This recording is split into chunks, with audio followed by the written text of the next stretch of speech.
Hello mga kaibigan. May tanong lang ako. Kayo ba, nagpapahiram ba kayo sa taong hindi nyo kasundo?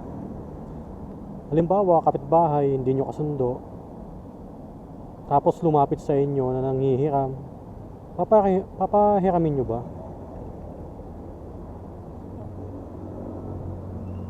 Ako naman, sa tunay na Diyos, ang sabi ng Diyos, wala kayong tatangi kahit yung mga kaaway.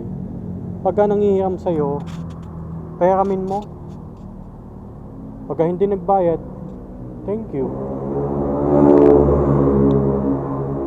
Sa akin, pagka nagpapahiram ako, kahit kanino, okay lang sa akin, kahit di na magbayad. Gantimpala ng Diyos yung hinihintay ko. Maraming salamat sa inyo. Sana matutunan natin yung tawang gawa sa kapwa. Kahit na sabihin natin na yung tao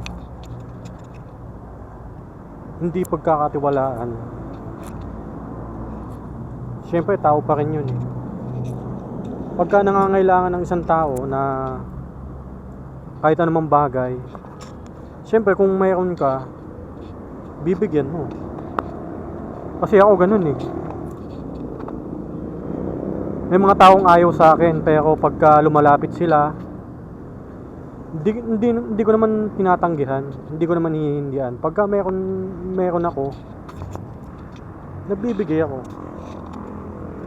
Tsaka hindi ko pinapaalam sa iba. Sinasabihan ko na wag mo nang ipaalam sa iba. Sa akin lang, sana. Hindi ko maipagyabang yung ginagawa ko.